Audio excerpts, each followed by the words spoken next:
Hi, my name is Rachel Hess, and this is my learning theory presentation. Here is a short video to get you started.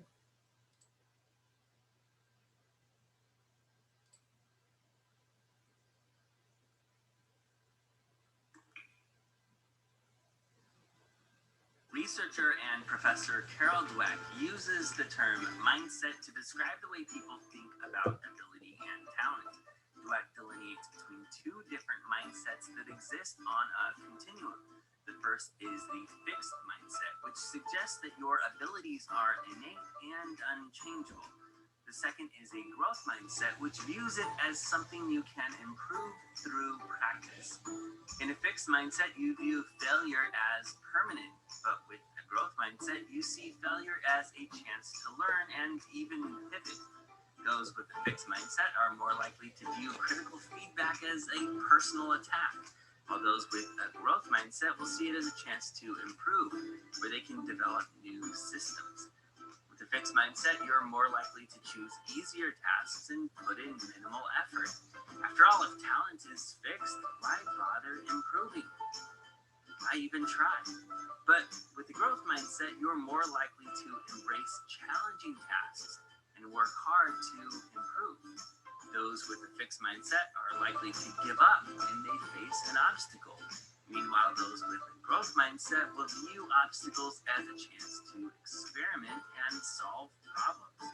In a fixed mindset, the focus is on measurable accomplishments.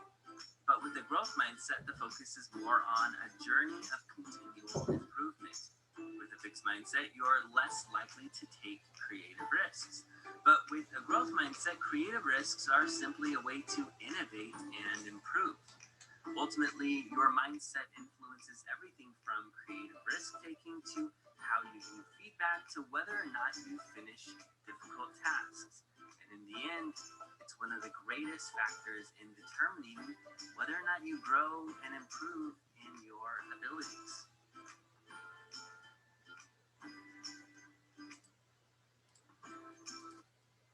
The theorist that I chose was Carol Dweck. Carol Dweck is a psychology professor at Stanford University.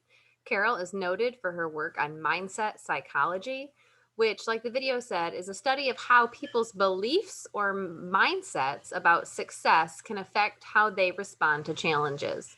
Most of Carol Dweck's work was with school-aged children, and her interest was in how people deal with the difficulties they face and whether it is better to teach young people that they are innately smart or if it's better to praise their work ethic. And Carol was also quoted in saying, in a growth mindset, challenges are exciting rather than threatening. So rather than thinking, oh, I'm going to reveal my weaknesses, you say, wow, here's a chance to grow. Now, a growth mindset versus a fixed mindset. The theory about mindsets is simply determining if you believe you or your students are born talented, gifted, athletic, smart, or if success can be earned by hard work and dedication. A fixed mindset feeds you negative thoughts such as, I can't do this, or I will never understand, or I'll never accomplish this, or once you've completed a project, just saying, this is good enough. Whereas someone with a growth mindset tells you, I'm on the right track. Or if I study and practice, I can improve my score and I can do this. Students with a fixed mindset who were told that they were talented or smart often treated failure as a bad judgment of their abilities, and they did not believe that any preparation or practice could have helped them. Whereas the students with a growth mindset responded to failure with a desire to study or practice more and did not draw a connection from failure to their self-worth. Now, how to apply this in a classroom setting? First and foremost, a growth mindset approach to education begins with you as the educator. Do you believe that with hard work and dedications, your students can become successful or show improvement? Or do you believe students enter your classroom fixed, either smart or not smart? Once you determine where your mindset is, the second step comes in the words you speak to your students to help mold their mindset. Instead of using fixed mindset phrases like, you're so smart, You would need to respond to your students by acknowledging their work effort. For example, I know you worked really hard on preparing for this test, and all of your hard work has paid off. How students perceive their brain's work can impact how successful they are in the classroom.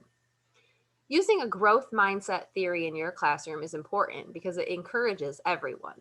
A student who is still behind on grade level standards but showed a 5-point improvement can benefit from this theory by hearing growth mindset phrases that tell him or her that they were in charge of their success and that their hard work made this improvement possible.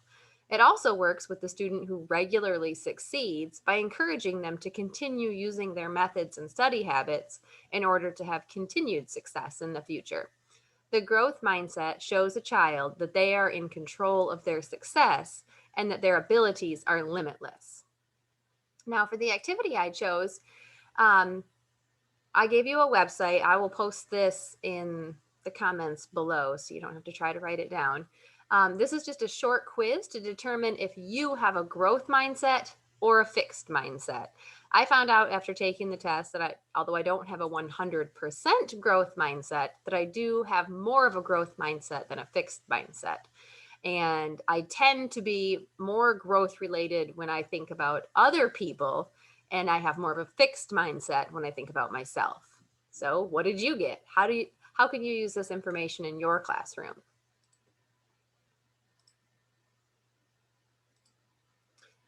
For my conclusion, I said having a growth mindset means that you embrace challenges and you keep going after failures, and you understand that effort and hard work are the keys to all successes. Simply put, the phrase practice makes perfect is a growth mindset attitude. If you choose to put forth the extra effort and work to shape a growth mindset for yourself, you can embrace and rise above challenges and achieve the goals that you set for yourself. And last, here are my references. Thank you guys. You've been a great audience.